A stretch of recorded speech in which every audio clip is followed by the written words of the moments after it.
नमस्कार। हरियाणा विद्यालय शिक्षा विभाग द्वारा एडुसेट पर प्रसारित आज के इस कार्यक्रम में आप सभी का स्वागत है। हमारी आज की प्रस्तुति है अनुस्वार और अनुनासिक। आप ये तो जानते ही हो कि हमारी हिंदी वर्णमाला में 11 स्वर होते हैं। अ, आ, ई, ई, उ, ऊ, रे, ए, ओ, औ। और ये जो दो वर्ण आप देख रहे हो, अंग और अह, ये दोनों आप लिखे तो स्वरों के ही साथ देखते होगे, परंतु ये दोनों स्वर नहीं होते, ये अयोगवाह होते हैं, जिनमें इसको अनुस्वार और इसको विसर्ग बोला जाता है। अब आपके लिए यह जानना भी बहुत ज़रूरी है बच्चों कि अयोगवाह क्या होते हैं। अयोगवाह वह वर्ण होते हैं जो न तो स्वर होते हैं और न ही व्यंजन होते हैं। इनका प्रयोग स्वर और व्यंजन दोनों के ही साथ होता है, परंतु स्वर और व्यंजन की भांति स्वतंत्र रूप से इनका प्रयोग नहीं होता। स्वतंत्र रूप से इनका प्रयोग नहीं होता, यह चीज़ जानना आपके लिए, इस चीज़ को समझना आपके लिए बहुत ज़रूरी है। जैसे आप देखोगे कि स्वर के साथ इनका प्रयोग, ये स्वर इनको किस तरह से वहन करते हैं। आप यहाँ देखिए, अंक, अ के ऊपर अनुस्वार लगा है, अंक। अगर हम दूसरा कोई स्वर लें, ओ के ऊपर अनुस्वार लगा है, ओठ। अगर हम व्यंजनों की बात करें तो आप देखेंगे कि च के ऊपर यहाँ अनुस्वार लगा है, चंपक। ल के ऊपर अनुस्वार लगा है, लंगूर। अब आपके लिए एक और चीज़ जानना बहुत ज़रूरी है बच्चों कि अनुस्वार का प्रयोग या अनुनासिक का प्रयोग किसी भी शब्द के प्रारंभ में नहीं होता। यह या तो मध्य में लगता है या अंत में। जैसे आप यहाँ देख रहे हैं कि अ के ऊपर लगा है, यहाँ भी, चंपक में भी, लंगूर में भी। अगर हम अंत की बात जब हम कर रहे हैं कि किसी भी शब्द के अंत में, तो आप देखिए,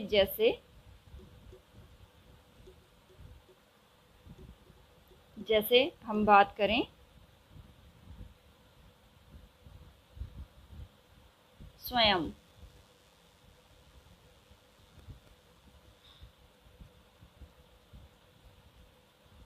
अहम, त्वम आदि की। यहाँ पे आप देख रहे होंगे कि यहाँ पर अंत में अनुस्वार का प्रयोग हुआ है। एक और भी बहुत ही ज़रूरी इसमें चीज़ आपको ध्यान रखने की है कि बच्चे कई बार अनुस्वार की जो जगह है, जो उचित जगह है जहाँ पर अनुस्वार लगना चाहिए, उस चीज़ में बहुत कोताही बरत जाते हैं उसको सही जगह पर लगाने की।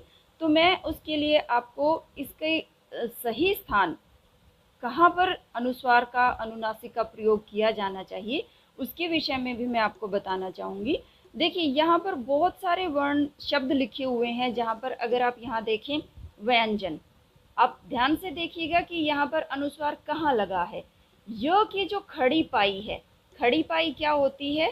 किसी भी वर्ण का जो ये डंडा होता है, जैसे आप यहाँ देख रहे हैं कि हमने क लिखा या त लिखा या च लिखा, जो भी वर्ण हम लिख रहे हैं, जो ये खड़ा डंडा है, इसको हम खड़ी पाई बोलते हैं।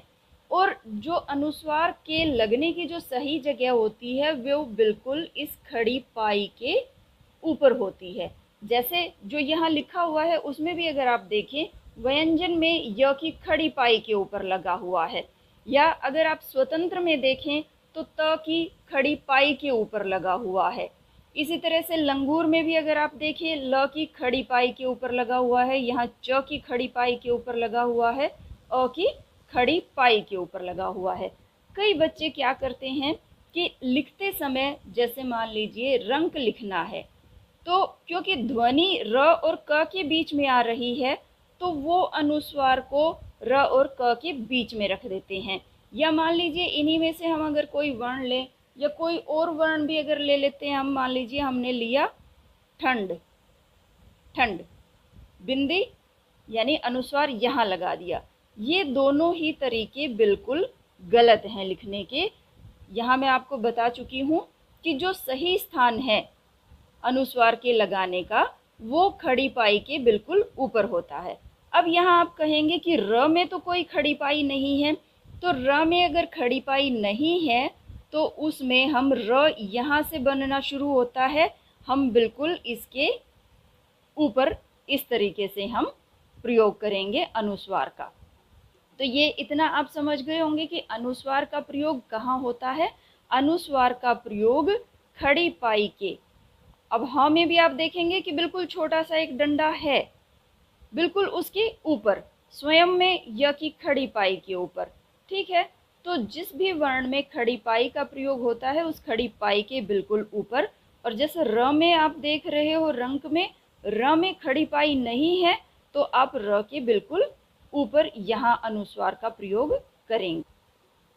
अब हम देखते हैं बच्चों कि अनुस्वार और अनुनासिक के चिन्ह कैसे होते हैं और ये कहाँ कहाँ से बोले जाते हैं। अनुस्वार का जो चिन्ह होता है वो ऐसा होता है, शिरोरेखा के ऊपर बिंदी। शिरोरेखा क्या होती है कि किसी भी शब्द के ऊपर, वर्ण के ऊपर जो ये लाइन हम लगाते हैं इसको हम शिरोरेखा बोलते हैं, और इसके ऊपर जो बिंदी लगती है, जैसा मैं अभी आपको बता चुकी हूँ कि अनुस्वार का प्रयोग कहाँ होगा, बिल्कुल खड़ी पाई के ऊपर। तो शिरोरेखा के ऊपर जो ये बिंदी लगती है ये अनुस्वार का चिन्ह होती है, और शिरोरेखा के ऊपर जो आधा ये ऐसे बना करके और उसके अंदर जो बिंदी लगती है जिसको हम चंद्र बिंदु भी कहते हैं, इसको हम अनुनासिक कहते हैं। अनुस्वार का जो उच्चारण स्थान है वो क्या होता है बच्चों, मुंह। यानी जब हम अनुस्वार युक्त शब्दों को जब हम बोलते हैं तो उनमें जो अनुस्वार की जो ध्वनि है, जो आवाज़ है, वो केवल मुंह के जरिए निकलती है। जबकि अनुनासिक में जब हम कोई अनुनासिक युक्त कोई शब्द का जब हम उच्चारण करते हैं तो हवा जो निकलती है वो मुंह और नाक दोनों से निकलती है। अब हम अनुस्वार युक्त कुछ शब्द देखते हैं। गंगा, पंकज, चंचल, मंजन, घंटा, ठंड, दंत, मंथन, कंधा, लंबा, खंभा, कंठ, संयम, संसार, संहार, संशय, शंख और कंस। इन सभी शब्दों में आपने देखा होगा बच्चों कि जो अनुस्वार का जो चिन्ह है बिंदु, वो जो लगा हुआ है बिल्कुल आप देख रहे हो, जैसे कंठ में क के बिल्कुल खड़ी पाई के ऊपर अनुस्वार लगा हुआ है। अब शंख में देखिए श की जो खड़ी पाई है बिल्कुल उसके ऊपर लगा हुआ है। अगर आप ख में भी आप देखेंगे कि खड़ी पाई के ऊपर बिल्कुल लगा हुआ है। घ में देखिए घंटा घ की खड़ी पाई के ऊपर लगा हुआ है। इसी तरह से किसी भी आप किन्हीं भी शब्दों में से आप किसी में भी देखेंगे तो जो इसका उचित स्थान है जो लगने का वो बिल्कुल खड़ी पाई के ऊपर होता है। अब हम देखते हैं अनुनासिक युक्त कुछ शब्द। यहाँ हम अनुनासिक युक्त कुछ शब्द देखेंगे, जैसे चांद, चांदनी, हंस, हंस। आप इन दोनों शब्दों में देखिए कि दोनों शब्द एक जैसे हैं, अंतर है तो केवल अनुस्वार और अनुनासिक का। हंस, हंस, हंस क्रिया है, हंस संज्ञा है। कांच, मांद, माँ, हाँ, सांझ, फाक, जाऊंगी, शुभ कामनाएं, मिठाइयाँ, दवाइयाँ, करूंगी, पहुंचना, खांसना, मांजना, चाटा, डांटना। कि अनुस्वार का प्रयोग नासिक्य अथवा पंचमाक्षर के स्थान पर किस प्रकार होता है। उससे पहले मैं थोड़ा सा आपको बताना चाहूंगी व्यंजनों के बारे में।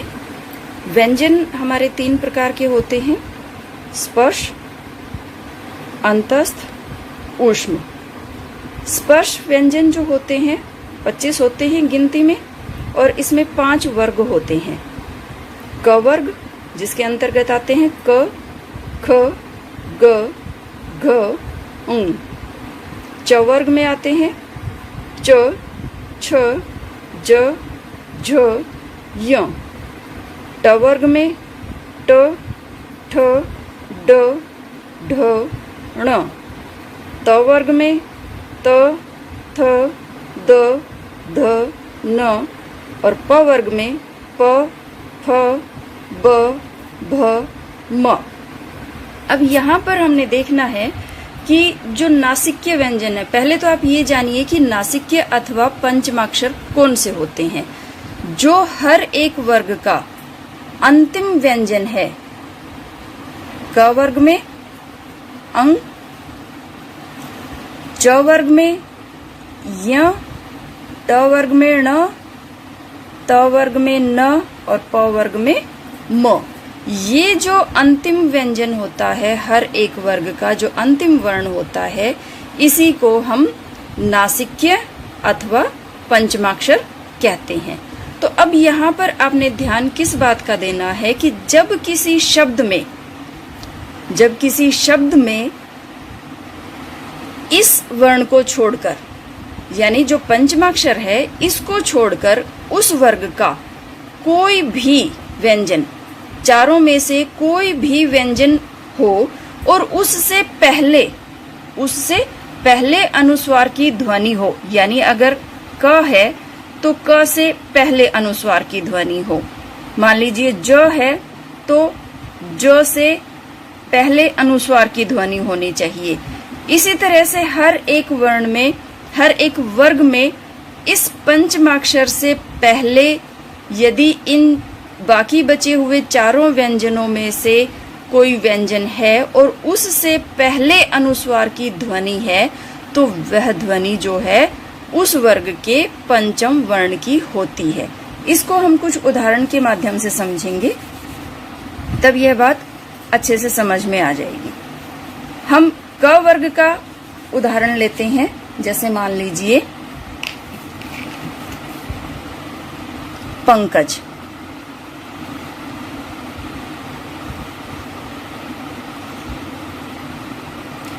हमने कहा था कि पंचम वर्ण को छोड़कर उसी वर्ग का कोई भी व्यंजन हो, क, यहाँ पे क वर्ग का व्यंजन आ गया और उससे पहले अनुस्वार की ध्वनि है, प के ऊपर अनुस्वार की ध्वनि है, तो वह जो ध्वनि है वो उस वर्ग के अंतिम व्यंजन की यानी उंग की ध्वनि है।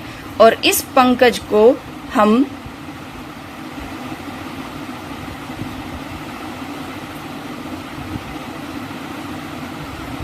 इस तरीके से भी लिख सकते हैं।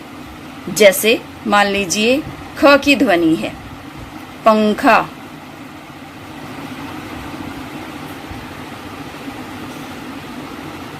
ख से पहले अनुस्वार की ध्वनि है, तो यह किस में बदल जाएगी? ख किस वर्ग का व्यंजन है? क वर्ग का।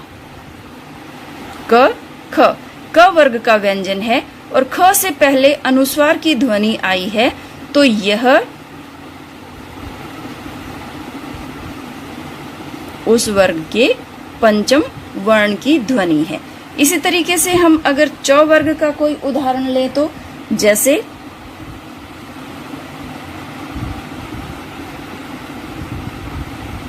चंचल। च वर्ग का ही व्यंजन है और उससे पहले अनुस्वार की ध्वनि है, तो यह जो अनुस्वार है यह किस में बदल जाएगा?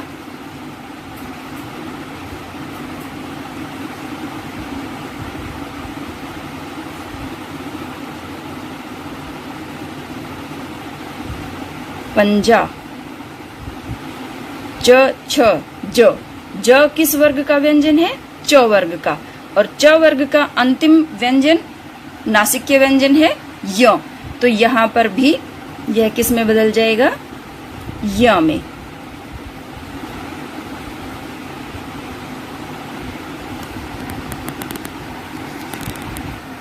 इसी प्रकार यदि हम ट वर्ग का उदाहरण लें, जैसे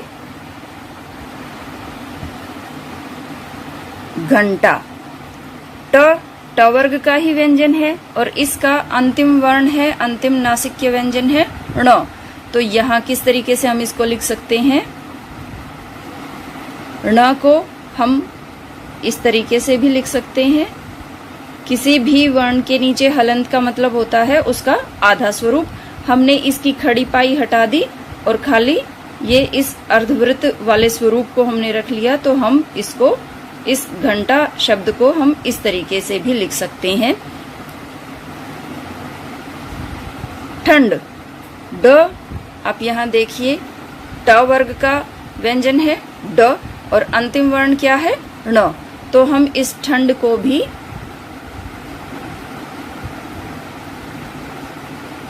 ऐसे लिख सकते हैं। इसी तरीके से यदि हम त वर्ग का कोई उदाहरण लें, जैसे दंत, त वर्ण का अंतिम व्यंजन है न, तो हम इसको इस तरीके से भी लिख सकते हैं। मंथन, त वर्ग का ही व्यंजन है, तो इसको हम इस तरीके से भी लिख सकते हैं। प वर्ग का कोई उदाहरण हम देख लेते हैं, जैसे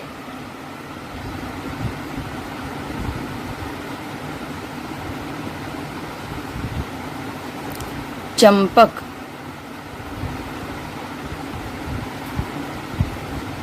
इसको हम इस तरीके से भी लिख सकते हैं। कोई और उदाहरण अगर हम देखें तो, जैसे खंभा, प फ ब भ, प वर्ग का व्यंजन है।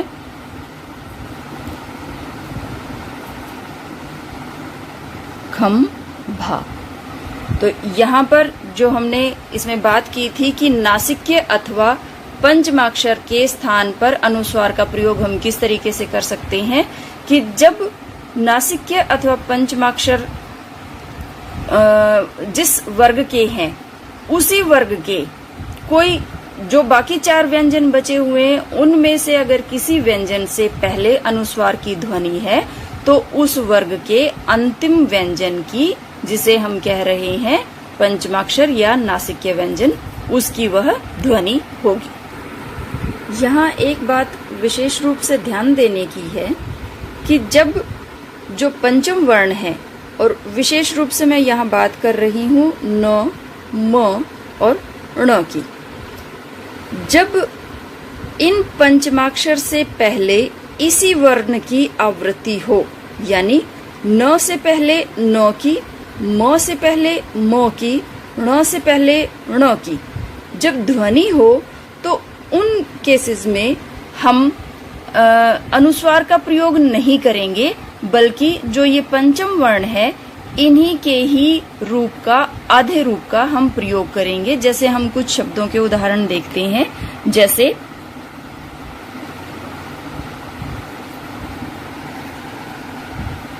जैसे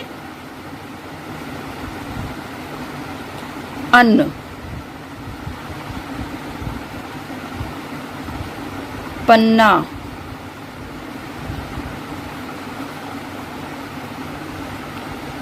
गन्ना। तो यहाँ आप देखेंगे कि न से पहले न की ध्वनि है अन्न में, पन्ना में, गन्ना में। तो जहाँ पर उसी वर्ण की आवृत्ति हो रही है, उसी पंचम वर्ण की आवृत्ति हो रही है, तो वहां पर हम उसके अनुस्वार रूप का प्रयोग नहीं करेंगे। अगर हम अन्न को इस तरीके से लिखें, पन्ना को इस तरीके से लिखें, गन्ना को इस तरीके से लिखें, तो ये रूप बिल्कुल गलत होंगे। जब पंचम वर्ण से पहले उसी पंचम वर्ण की ध्वनि है तो वहां पर उसके आधे रूप का प्रयोग होगा, न कि अनुस्वार का। अब जैसे म के देखिए,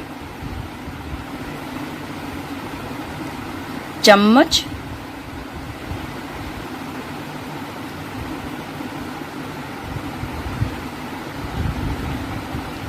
अम्मा।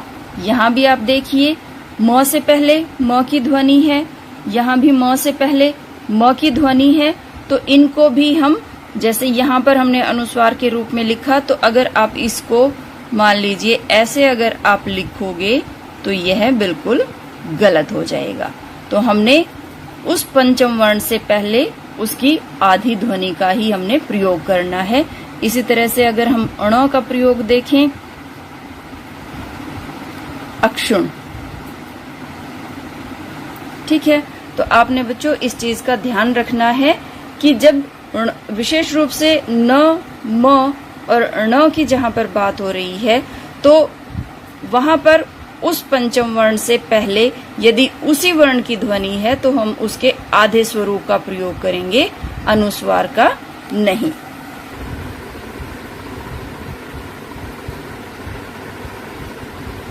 अब हम देखेंगे कि अनुनासिक के स्थान पर अनुस्वार का प्रयोग किस प्रकार होता है।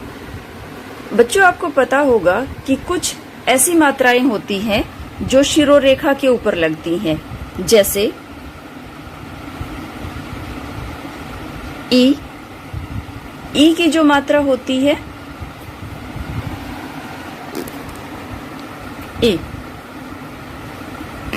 ई की मात्रा होती है ई। इसकी मात्रा इस प्रकार होती है ए।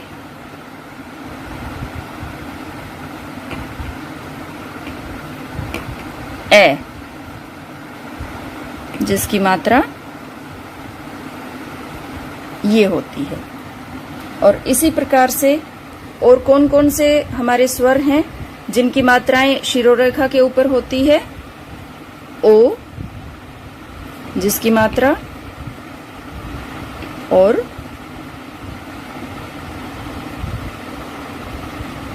औ। तो ये हमारे स्वर हैं जिनकी मात्राएं शिरोरेखा से ऊपर होती हैं।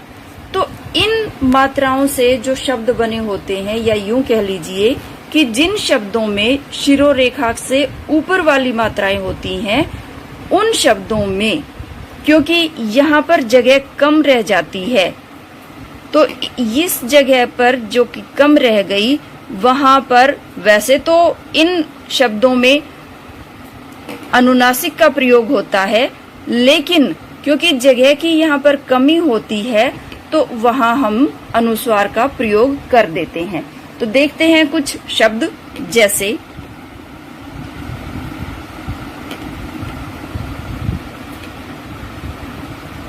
बिंदु,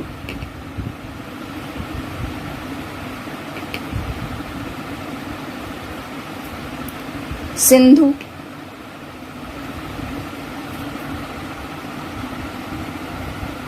हैं,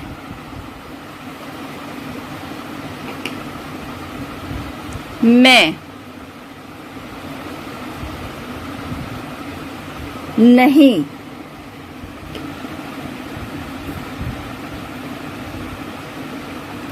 चौंक। ऐसे बहुत सारे शब्द हैं जहां ध्वनि तो अनुनासिक की होती है, लेकिन क्योंकि यहाँ ऊपर की मात्राएं, शिरोरेखा से ऊपर की मात्राएं आने के कारण जगह कम रह जाती है, तो इसलिए वहां पर अनुनासिक के स्थान पर अनुस्वार का प्रयोग किया जाता है। अब हम अनुस्वार के तीसरे प्रयोग के बारे में देखेंगे, अनुस्वार का अपने मूल रूप में प्रयोग। मूल रूप में प्रयोग यानी अनुस्वार का चिन्ह आपको पता है, शिरोरेखा के ऊपर बिंदी लगती है, तो इसी रूप में, जैसे कि हम इससे पहले वाले जो उदाहरण देख चुके हैं कि वो जो पंचमाक्षर है, नासिक्य ध्वनि है, उसमें परिवर्तित हो जाता है या अनुनासिक के स्थान पर इसका प्रयोग हो जाता है। लेकिन यहाँ हम देखेंगे कि अनुस्वार का अनुस्वार के ही रूप में प्रयोग कैसे होता है, किन सूरतों में इसका प्रयोग होता है। तो पहले हमने देखा कि व्यंजन के 3 प्रकार के होते हैं व्यंजन, स्पर्श, अंतस्थ और ऊष्म। स्पर्श अंतस्थ स्पर्श व्यंजन हम देख चुके हैं कि 25 होते हैं क से म तक। अंतस्थ होते हैं य, र, ल, व। ऊष्म होते हैं श, श, स, ह। तो जिन शब्दों में ध्यान देना है बच्चों, जिन शब्दों में अंतस्थ और ऊष्म व्यंजन से पहले अनुस्वार की ध्वनि हो, वहां पर अनुस्वार किसी अन्य वर्ण के रूप में परिवर्तित नहीं होता, अपितु अनुस्वार अनुस्वार के ही रूप में रहता है। देखते हैं कैसे। जैसे जिन शब्दों में अंतस्थ और ऊष्म व्यंजन है, हम उन्हीं के उदाहरण देखेंगे।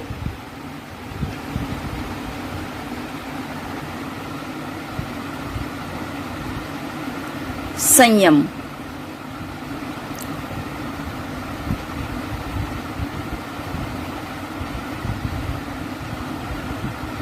संरक्षण,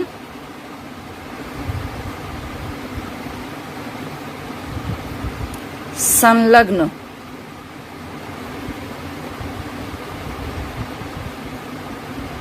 संवहन,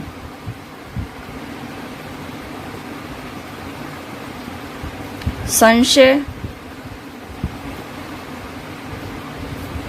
संसार,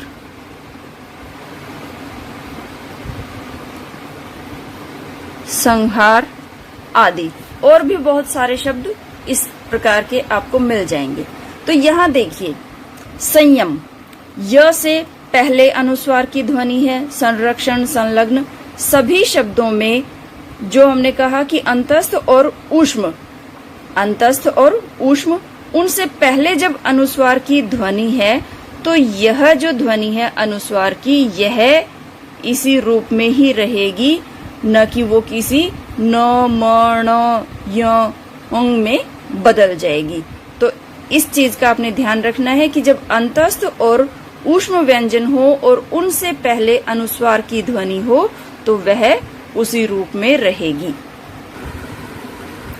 अब हम देखेंगे कि सम उपसर्ग के बाद जब अंतस्थ और ऊष्म व्यंजन हो, तो जो म है, सम उपसर्ग में जो म है, वो अनुस्वार में बदल जाएगा। देखिए, जैसे सम जमा में सार, संसार, सम जमा में वाद, संवाद, सम जमा में यम, संयम, सम जमा योगिता, संयोगिता।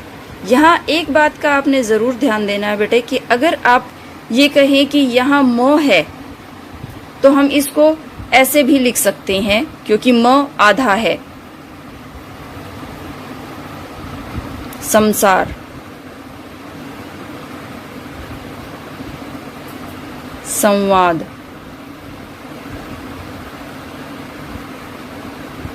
अगर आप इस तरीके से लिखेंगे तो यह बिल्कुल ही गलत हो जाएगा। यहाँ म उपसर्ग है और म के बाद हमने क्या कहा था कि अंतस्थ और ऊष्म व्यंजन जब आएंगे, सम उपसर्ग के बाद जब अंतस्थ और ऊष्म व्यंजन हो, तो म की ध्वनि जो है वो किस में बदल जाएगी? अनुस्वार में बदल जाएगी। इससे पहले जो हमने अनुस्वार का प्रयोग देखा था, उसमें भी यही बात थी कि जब अंतस्थ और ऊष्म व्यंजन से पहले यदि अनुस्वार की ध्वनि है, तो वह अनुस्वार ही रहेगी, किसी और वर्ण में परिवर्तित नहीं होगी। कुछ शब्द ऐसे होते हैं बच्चों, जिनका जब हम बहुवचन रूप बनाते हैं तो उनके बहुवचन रूप में अनुस्वार का प्रयोग होता है। जैसे भाई से भाइयों, बच्चा बच्चे, और इससे बच्चों भी बहुवचन बनता है। इसी प्रकार बहन से बहनें, बहनों, साथी से साथियों। तो यहाँ मैं जिस बात को आपसे कहना चाहती हूँ वह यह है कि जब हम ऐसे ही कुछ और शब्द हैं जिनमें हम बहुवचन बनाते समय तो उनके बहुवचन रूपों में अनुस्वार का प्रयोग करते हैं, लेकिन कुछ ये शब्द हैं और कुछ ऐसे ही एक शब्द और भी हैं जब हम उनका संबोधन के रूप में प्रयोग करते हैं तो वहां पर अनुस्वार का प्रयोग नहीं होता है। जैसे भाई, हम कहें भाइयों,